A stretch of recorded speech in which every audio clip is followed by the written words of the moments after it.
It's a very quiet, cold, rainy day here, and it's a good time to sit down and reflect upon discipline. That's one of the most common questions that we receive. If anyone has ever been a parent, known a parent, or even been a child, I think you'll find this interesting, because I think we'll see some common threads no matter what our background, what era we were raised in. And I wanted to first start out with the whole premise: why discipline? Well, any parent knows that right off the bat. Whether you believe, whether you see it, you've been raised as a Christian to know the doctrine of man's fall, that everyone is born cut off from God, basically selfish, or just seen it from experience. It doesn't take very long for a little one to learn three big words: I, me, and mine. And it's very cute when somebody's this tall. It's not as cute when somebody's an adult or on the way to adulthood. And what I wanted to do is just take a very serious but a light look at discipline. I think it's a subject that can scare people, scare parents. They can overreact in one direction or the other. One of the things I wanted to bring out at first is to realize that discipline isn't something only for the moment, but you're working towards something. So it's best to bring the child at any age into the problem with you. And that has worked in our case, to have conversations when things don't require discipline as to what the actual goal, what kind of people are we trying to become, or what kind of person do you admire, and become their personal trainer or coach. Now you have to be that stop sign, that wall, to give them some kind of security in life. So you can't just be nice, warm, fuzzy coach, because discipline is neither one of those two guardrails. I think in this current era, and I don't know if you agree or have seen this, I think the era is now toward the guardrail of warm, feel good, fuzzy, everyone's a winner. I think maybe in my era, growing up being born in the mid-50s, and prior to that, it could have been the other way. In fact, almost impossibly remote, especially fathers sometimes, very remote, non-emotional, very rigorous, and liable to punish. And that is what you have to do as a parent is realize that neither one of those, anything destructive in human life, is usually at the extremes, And like if somebody's an extreme introvert, an extreme extrovert, to the point of being compulsive, that anything unhealthy tends to be at the fringes. So the first thing I wanted to say is discipline isn't something that is severe or a serious subject. It's, to me, like having braces. You're always, night and day, encouraging those teeth, without them even knowing it, that we need to be corrected here. It's become subconscious. I think that discipline is best done when you're building it in with the child. The older they get, the more they can understand. And those two guardrails of warm and fuzzy and sympathy versus the more firm, the spanking, you can avoid either one if you make it a culture of 24/7.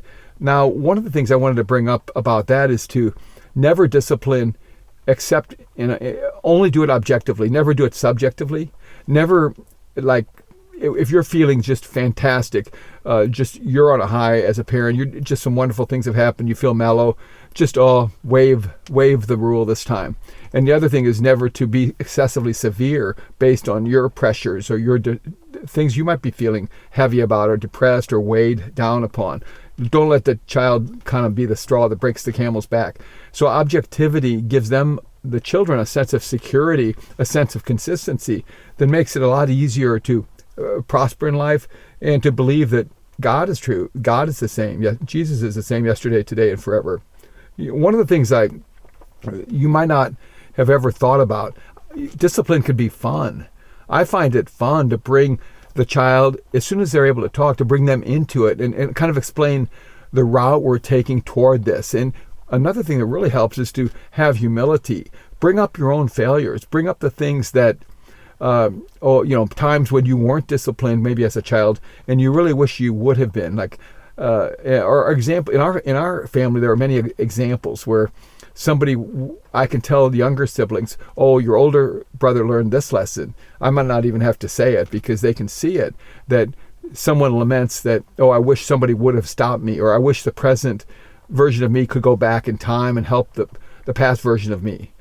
So to sum that subject up, discipline is about creating long-range good results with no bad side effects. And it takes real wisdom, and it takes a moment of reflection before you do anything. But not to be so stiff that you have to pull out the book of rules and then come back to the child. It should be built in and very natural. The more children you have and the more you go through it, just as with anything, you become more comfortable in your skin about it, and it becomes almost subconscious, just like playing catch in baseball or something like that. So in that sense, a large family helps, because there tends to be a culture of a sense of culture, a sense of right and wrong, a sense of what's a good balance. Someone's not taking advantage of another. It kind of helps you as a parent to discipline.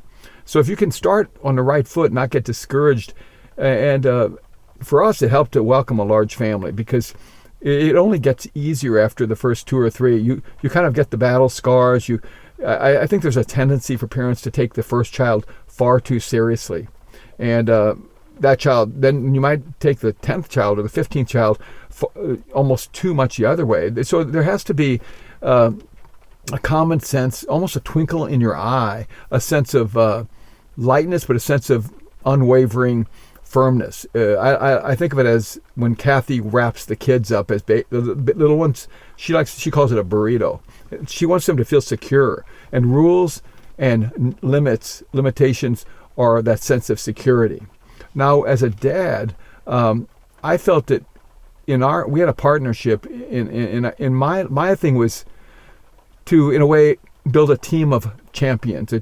We had so many guys, and having that, being around Christian athletes, MLB players, people we interviewed for our ministry or had coming to our annual softball classic event and giving their stories, I saw that real heroes, real men, seek accountability. So I had an advantage that I could, when the kids were growing up, I could point to their heroes on the baseball field and say, yeah, he has an accountability arrangement with his teammates when he's out on the road.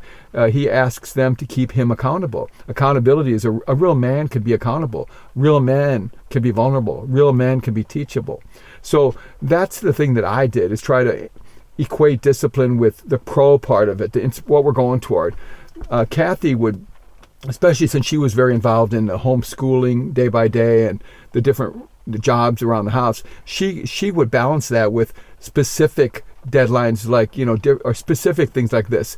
So we worked in harmony, but there was a lot of overlap. But where she left off, I would pick up the rest of that, and where I would leave off, she would pick up the rest. In this day and age, a lot of parents get very concerned about the flow of media into their families. With these smartphones, the same ones that we can use to talk back and forth here, the parents get concerned, what is going on when I'm not there? Very few these days might completely ban the idea of smartphones or any kind of media, but in 98% of the cases, young people are going to be exposed to a million things without our being able to control or anticipate. You could set up all sorts of rules, but it's flowing, it's just pulsating through the culture. So what we had to do early on is replacement therapy. And to me, when I was raising the kids with Kathy in the very beginning, I think God helped us see that you get the privilege of setting up your own culture in a home. You have to compete in the marketplace with the rest of the culture, and that's a real challenge. You have to make your home relaxed enough that the kids, they're people. That's another thing I think that helped me to realize that they're people. They're not just kids. They're people. And I would talk to them like adults, and I would try to encourage a want to within them, not just a you have to, but a want to, a going toward something, a replacement therapy, a sense of classiness, or wanting to live an excellent life, or to emulate people who would build long-range goals. And we would one of the things I realized was the battleground was media. And that was even before, when we started raising the kids, there were no smartphones, there were not even VCRs or anything like this. But we wanted to get there first. As they say in the military, the victory goes to the person who gets there first with the most soldiers. Well, we would try to get there first, because each kid only lives a moment at a time, an hour at a time. So if you can keep the kids entertained and filled, and occasionally use media, reading them books or watching something that is more of a high quality nature, you fill them. They're not hungry anymore. Just like when you leave a buffet or a restaurant patting your tummy, you're not as tempted to stop at the donut shop on the way home. Well, maybe you are, but if you've really filled yourself, you aren't. And what we did was get out there first and create traditions and a culture in which, in a sense, every hour was anticipated and sort of scheduled. I heard an interesting anecdote the other day from the daughter of a farmer. It's actually the governor of one of the Dakotas. Is it South Dakota? South Dakota, who's now serving in the new administration. And she was saying that she grew up as a farm girl, and her dad would be working on something, putting up fences on the prairie or whatever, and she'd be standing there ready to help. And he would say, "Hey, I need this mallet or whatever. Go get it from the truck." And she would go get it, come back, and he said to her, it sounded a little tough to me, but he said, "Hey, you should anticipate next time what I need. You should know what I need before I know what I need."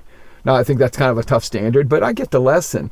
We as parents should be able to, if he as a father is saying that a teenage girl or a young girl is supposed to know, or maybe even younger than teenage, is supposed to know what the dad needs before he knows what he needs. We as parents, certainly, having lived a long time, should know what our little kids, we've lived life a lot longer, should know and anticipate that they're going to have needs within a day, such as boredom.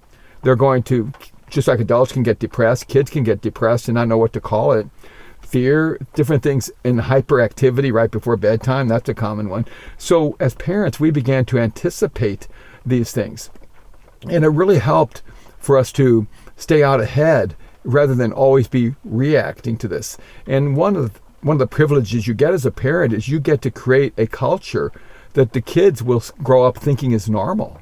And that's an awesome responsibility, because you could create a bad environment. You could create an environment in which the kids feel completely damaged or rejected, or they come out just being just horrible for the rest of the world. You're unleashing somebody on the world. And we just found that the way to win it is with relaxation, something sustainable, something that traditions that could keep lasting, not just an artificial kind of phony situation. People can sense that, but an authenticity. We didn't have a lot of money and a lot of ways to do it, but we would go outside, go in parks, have conversations. We would have a lot of good conversations, even talking about presidential elections or sports pennant races in baseball, talking things over, making our conversation more interesting than a lot of the junk that was starting to come. And since then, it's just flooded the media market. When the ability to record programs came on, and like I say, the 90s, and we were able to afford finally a VCR, I selectively looked for any classic movies, things that were high quality, funny, innocent, that stood the test of time, but not just real dead look. Sometimes people limit it so much that the kids can react and rebel later. You're just kind of forcing them to watch real low quality kind of religious programming. We just took the best of what was out there. Sports, music, anything, musicals, old musicals, and they grew up on those. And I remember one of the biggest tests was silent movies. When these classic channels began to be available, and you could record on your VCR these programs, I began to record all the old silent film stars. And when it's an adjustment for some kids to even see black and white, but then to go to silent. And I remember Paul, who's now so gung-ho about all this media that we're doing, and he loves silent movies. I remember a long time ago, he was kind of hesitant about silent movies. He's the oldest in the family, and then he's a connoisseur of them now, and he knows he almost could run his own classic TV network, I think. But it took a change of taste, and we started early enough that it didn't seem very boring to do things like this, or to take trips that were to historic sites, Civil War sites, lighthouses, hikes through the woods, waterfalls. So you get to kind of create substitutes for media. And the hopeful thing is that it's not just a rule, but they actually learn to like quality and not just need mindless entertainment or need kind of media junk food. So the idea is preventive therapy, replacement therapy, making it more fun.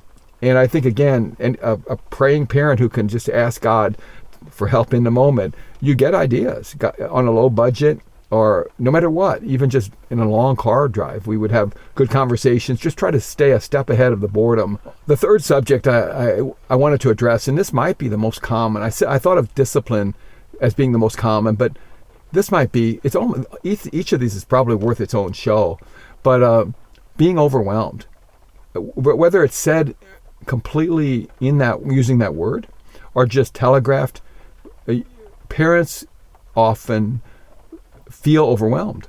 They look frazzled, feel frazzled, and the idea how to handle that.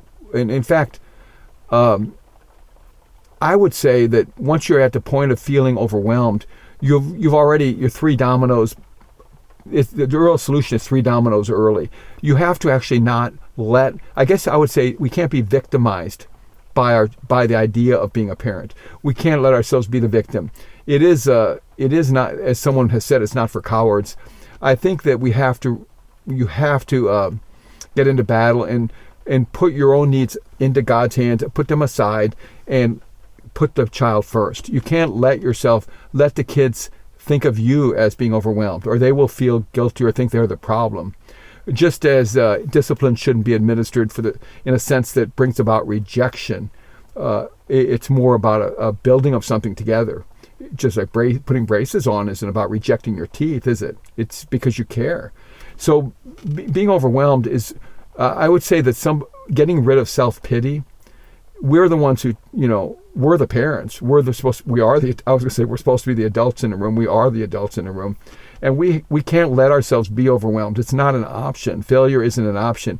We can't let the children feel as if it's a form of rejection almost for them to sense, oh, I'm doing that to you. For one, it gives them such a sense of power that they could later control other people. We don't want them to feel as if just anything they do just transforms our mood, that it overwhelms us. That we have to find a way to get our roots more deep, to run in the long haul. A marathoner is so conditioned, a marathoner in the Olympics or at any level, that you don't see the person moaning and groaning, oh, I've got 25 more miles to go. Oh, you've got to condition yourself and realize that God gives graces to parents if you ask for help. He gives graces and wisdom in the moment.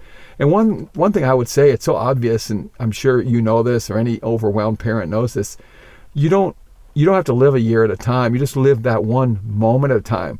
And another thing to remember is the child isn't your enemy. The children aren't trying to put pressure on you. They were just born into the world. It's a fallen world. It's not a perfect world. They've got needs too. They need encouragement. One of the ways, believe it or not to be overwhelmed is to help somebody else not be overwhelmed. Say something encouraging. Smile. It's hard to be overwhelmed as a parent and still have a smile on your face. I would say with all the things that all the questions we get from parents or that they indirectly ask us, keeping it light, keeping it flowing, keeping it with love, a sense of humor, a lightness, a twinkle in your eye, with all of these things. It's hard to do a lot of damage when you are staying light. You know what I mean? It's like somebody could actually deliver bad news to you, but with a joyful, light, jovial atmosphere, and you'd almost have a good memory of it, And somebody could deliver good news to you and be somber and sort of condemning and almost like a sense of a wet blanket on you, and it would leave a taste in your mouth. So it's a lot of life in parenting is the way you do it, the way you do it. And so I just feel that's a way also to help them not have fear. And for them to not grow up as overwhelmed humans, you have to kind of raise the bar and show it's possible to not be overwhelmed. Now, we can all feel overwhelmed in the moment, especially when several things jump on you at once and then something unexpected happens. But that's why it's good to do some conditioning so that you're not shocked. Your system, you've been stretched. And that's why it says that God will stretch us. It's good to do this before you're a parent, but even as a parent, to discipline yourself and stretch yourself and have a marathon approach and realize that if I do damage and get too serious, or blow up, or I actually let myself be overwhelmed, I'm going to have fix up all sorts of storm damage. It's like the Hippocratic oath the physicians take: first do no harm. I'd say that if we could just first do no harm, it's hard to be overwhelmed, because sometimes we're being overwhelmed by the bad decisions we made as parents in the past that we didn't plan for. There was a sloppy, disorganized life. It would help. One way not to be overwhelmed is simply have fewer things, simplify the life, keep surfaces clean, keep things organized in closets. Don't overpack the schedule. Don't get into super long conversations. Keep it light, keep it simple, go from one thing to another. And above all, remember that you're writing history for these kids. If you look confident and you telegraph confidence to them, even when you just have a little bit of it yourself, that's what they experience. They believe, oh, so I am secure. I'm not so big, my problems aren't so huge that they overwhelm this big person I call my parent, because they don't see God with these eyes. Especially when they're little, you are God. So you don't want to give them the feeling that they can shake up the whole universe, even by what they're doing bad, when it's bad. So you can show restrained emotion when you discipline them, for example. And just for personal, just even when you're not with the child, you have to take care of yourself, getting enough rest, keeping it light between you and the spouse. Otherwise, heavy talks or heavy problems could leak into the way you see the kids. The whole house can have an atmosphere. Keeping the house clean, again, simplicity, putting stuff into closets or just having the dishes clean. Give the kids a secure, light, happy background.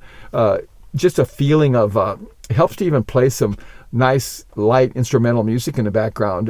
Now that these devices that we have, we can just speak and say, hey, play da-da-da. I tend to go for the instrumental Christian hymns and have those going in the car and the kitchen. So these are just some bullet points. I hope these have helped you. If you have more questions, drop a line. We appreciate you looking at all of our FamTeam videos. We appreciate your comments.